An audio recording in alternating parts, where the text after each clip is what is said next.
Reptiles, amphibians, and exotics have very different care requirements than your average cat or dog. And where you live is going to be very dependent on what kind of animals can you get and take care of properly, which is one of the reasons I wanted to start this video series, which is the top exotic tips for where you live. This first video is going to talk about apartments, but we will also be talking about homes and farms in future videos. The reason that I'm going to be talking about this is I'm in a very specific situation where I have lived in all three types of places, both in a house, in an apartment, and on a farm, and have had reptiles and exotics through all of them. So I'm able to look at the pros and cons of all of these different living arrangements and decide what may be good ideas for you to keep in mind when you're wanting to maybe expand the kinds of reptiles or exotics that you're keeping, or you're wanting to kind of branch out and try a new type of animal. All of these are things that I think are very important for the reptile community to do, but you want to know what you can actually get away with keeping their quality of life up, and also making it where it isn't a hassle for you to keep as well. This video is also going to be broken down into 4 parts: the pros and cons of that specific living arrangement, and then also the best and worst species for each of those living arrangements. Now, whenever it comes to the best and worst species, I will say that it is more of my personal opinion, but there are facts to back these up. Now, whenever I'm talking about your apartment, I'm talking more about a 1 to 2 bedroom apartment with a good amount of space, and maybe you have at least a extra room to put your reptiles. That is going to be what I consider for this video. Now, that doesn't mean that if you have a studio or 1 bedroom apartment that you can't have reptiles. This just makes it a little bit easier to explain what I'm talking about in this specific video. Now, with all that said, let's look at some of the pros, which the first one I'm going to talk about is small space animals. These work perfectly for an apartment building. I think it's one of the best choices you can have, especially if you have an apartment that may have tall ceilings. It's much easier to stack your enclosures, so anything that's going to be in maybe a 20-gallon PVC enclosure. Really cool if you're able to get 4, maybe 5 of these stacked up so people can come see them. It's also in general easier to keep heat in a specific room, especially a smaller room that apartments usually are in. Now, obviously, if you have tall ceilings, that's going to change things. But in general, whenever I lived at my apartment building, I saw no problems keeping a room to the temperature that I needed for whatever animals were in there. Another big one is the security of knowing that it's going to be a little bit harder for any of your animals to escape or break out. Now, this is obviously going to come down to how good are you at keeping an eye on your enclosures and making sure those animals don't break out. But there's less room and less space for them to hide under. Usually you can figure out where they may have gone off to, and depending on the kind of doors that you have at your apartment, they may not be able to get out of your apartment building at all, which is going to give you a little bit more peace of mind. We actually had a situation where one of my leopard geckos happened to get out, and I didn't know where he went, and luckily he came back, and I was very relieved knowing that he wasn't able to get underneath the door and then just go out into the wild. Speaking of wild, you don't have to worry about wild animals, which, while maybe sounds a little bit goofy, depending on the situation, that is a worry where you live. Usually whenever you live in an apartment building, the worst you have to deal with is maybe your neighbor's dogs or cats, which, if they're able to get into your apartment, that may be a bigger problem that you may have to think about. Apartment buildings in general are just a great place to start your reptile journey. I think that there's a lot of animals that fit into an apartment building setting very well, and it's always fun to have your neighbors or people that live close to you come over and see your enclosure set up, especially if you have an extra room in case anybody you do have over isn't the biggest fan of reptiles. But that's another thing that we need to talk about is some of the cons. The 2 things that I'm going to be focusing on whenever it comes to cons are space and proximity. Now, whenever it comes to space, obviously, whenever you have a larger animal, you're going to need a larger enclosure, and it may be a situation where you can't have a bearded dragon, or you can't have something that needs a 120-gallon enclosure because of the space that you have in your apartment. Another problem is if it's a high heat animal, Not only can you not have multiple types of animals in the same space if they need a lower, like let's say you have a bearded dragon and a crested gecko. You don't want to overheat your crested gecko in the same room because a lot of those rooms are going to hold heat much better than you would have if there was a larger room or they were in a different room altogether. So that's going to be a big one. You may not be able to have as many animals if you have larger animals, and you have to worry about that kind of heat dispersion. Another problem is your proximity with your neighbors or other animals that live in the apartment building.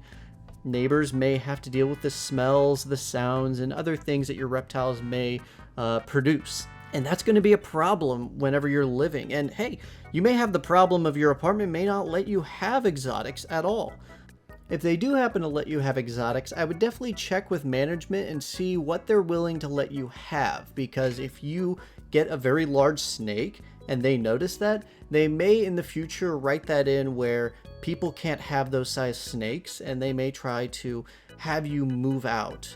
I'm not saying all places are going to do that, but it's something to keep in mind, because the bigger an animal that you have in the exotic field, the more people may be freaked out by it or scared by it. Especially if it's a larger snake, that is something to be worried about. And then the other thing is the pets that the people around you and your neighbors in the apartment building may have.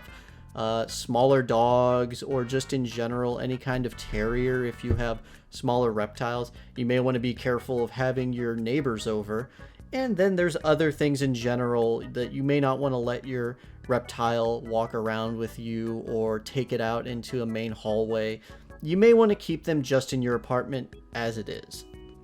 But out of the 4 apartment buildings that I've lived in my life, I haven't ever had a problem with any of my neighbors being scared of my animals or any of their animals being a threat.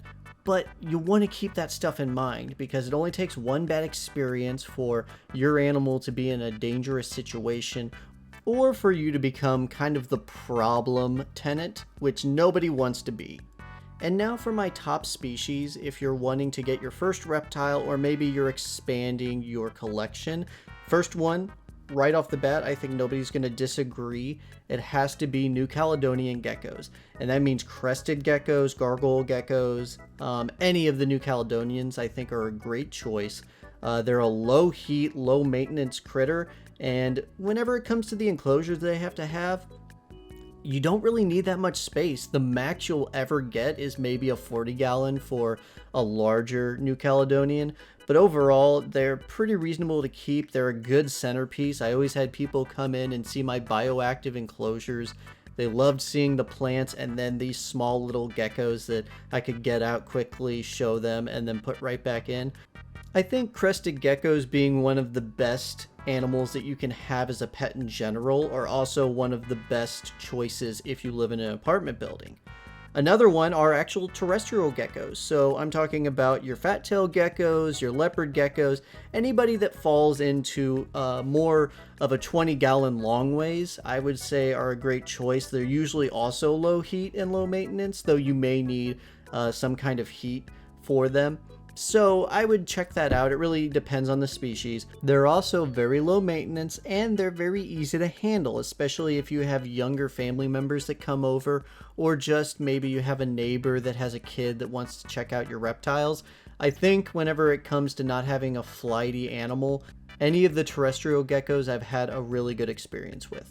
If you're wanting something more on the amphibian side, I would say probably small glass frogs, dart frogs, or even tree frogs are a great choice because they also don't need that much space. You can have multiple of the same species in an enclosure, depending on the species, of course. I would check in and see what you can actually keep together. But most of the time, you don't have a problem at all of having a really nice centerpiece where you have them in a bioactive enclosure. People can come over and see them, and you don't really have to worry about the whole touching thing. If people don't want to handle animals, you can already have that, hey, we can't really handle these. Because for the most part, you know, the frogs just want to be left alone and do their own thing. My last choice, I'm going to throw this in for the snake side of things. I actually think a hognose is a great choice. Now, obviously, do your research. I think hognose are a little bit tougher to take care of compared to your ball python and some of your easier to take care of snakes. But I think that just for what they are, I think they're a great choice because you don't need as big of an enclosure as, say, a ball python or reticulated python, anything like that. They're usually not that hard to handle, and you can usually get them out and show people and not have to worry about any kind of problems.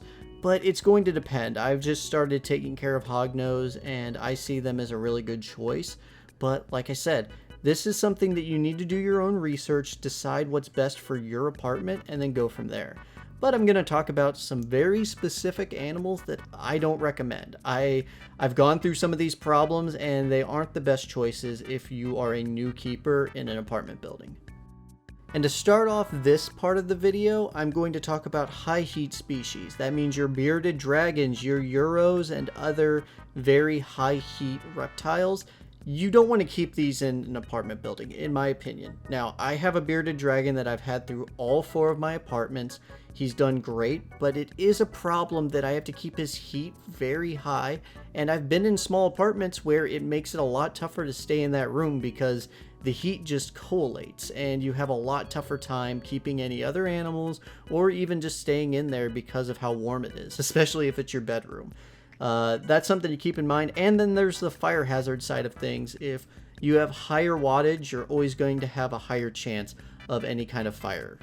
The second is pretty self-explanatory. Your large species reptiles. I'm talking about your Burmese pythons, your reticulated pythons, tegus, larger monitor lizards. I do not recommend these in the slightest for an apartment building unless you have a very large apartment building.